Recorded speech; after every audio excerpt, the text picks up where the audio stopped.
to another episode of Accessibility. It's a show on YouTube where I talk about the video game industry, accessibility, and representation. Basically, how can we help more people to play games, and more people to see themselves in the games they play? I'm your host, Laura. I'm a white woman with bright blue hair, shaved on one side, wearing a plain black dress. Sometimes, when we talk about injuries or disabilities and how common or not they are, we talk about their occurrences as if they are static figures or set numbers. I get why we do this. We tend to think of disabilities as things that you're born with, that are out of your control, that there's nothing you could do to change, or that there's nothing that could cause them to be more common. And we think of injuries the same. We think of them as accidents that occur at a set rate and aren't likely to get more common with time, but that's not the case. There are certain disabilities and injuries that are going to get more common over time. A great example of this is carpal tunnel, a condition where a nerve in the wrist becomes painful or inflamed due to being put under excess stress or pressure.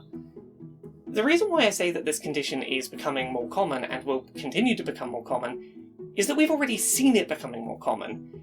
As more and more people work jobs that involve them working at a computer at a desk, it became more common as a condition, and I believe that with the rise of PC gaming as well as work from home, a lot more people are going to have to think about carpal tunnel going forward. Carpal tunnel as a condition is going to impact more people who play video games over time. It doesn't matter if you're not someone who plays PC games extensively.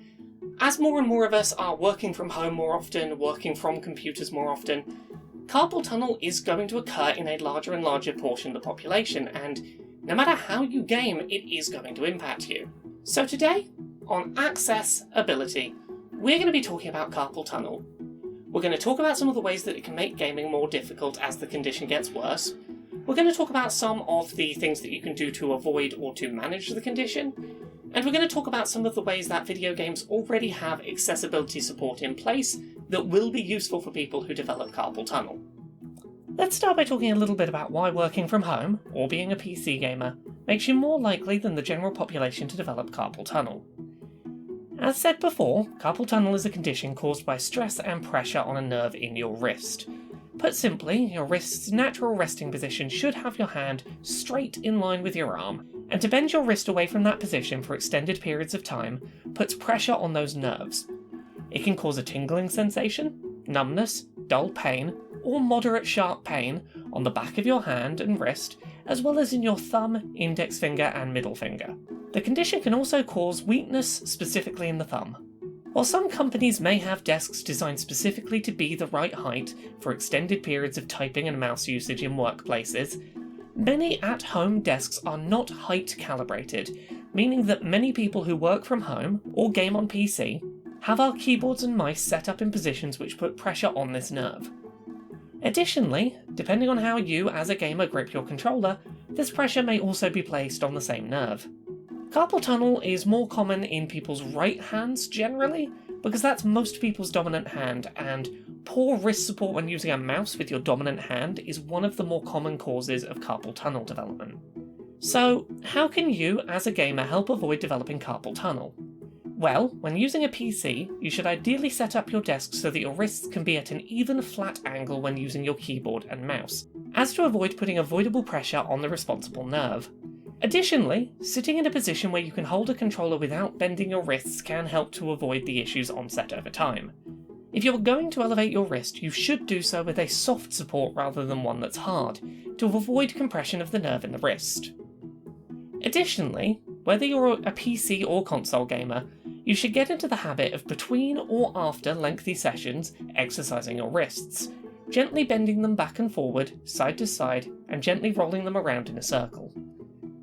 Generally speaking, once a person has begun to develop carpal tunnel, there's very little that can be done to permanently reverse the damage.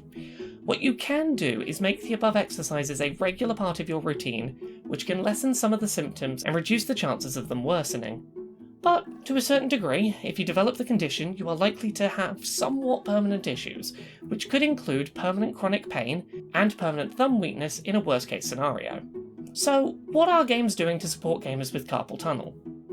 Nothing directly, but a lot of existing accessibility support designed for gamers with chronic pain and muscle weakness in the hands can be useful for gamers with carpal tunnel.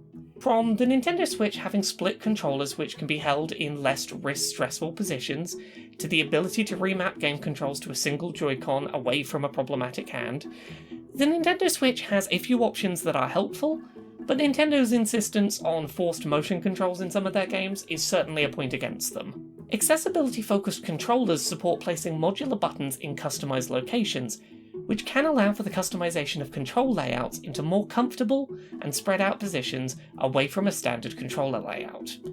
Games which support replacing button mashing QuickTime events or button holds with alternative inputs such as single presses avoid repetitive strain occurring and are easier to engage with if you suffer with pain or muscle weakness.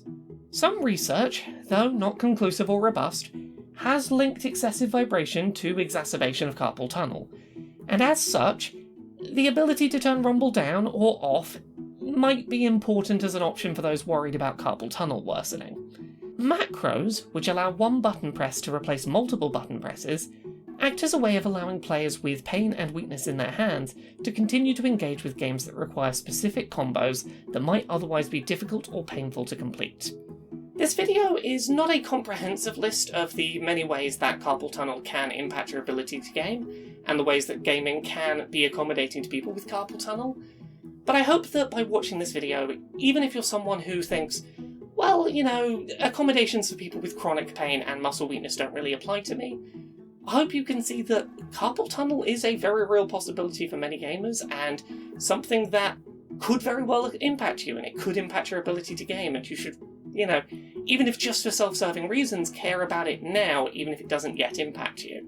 As I've said before on this channel, just because you don't need accessibility support today, doesn't mean you will never need accessibility support, and this is one of those areas where, if you need self-serving interest to get you invested, you should probably care about this.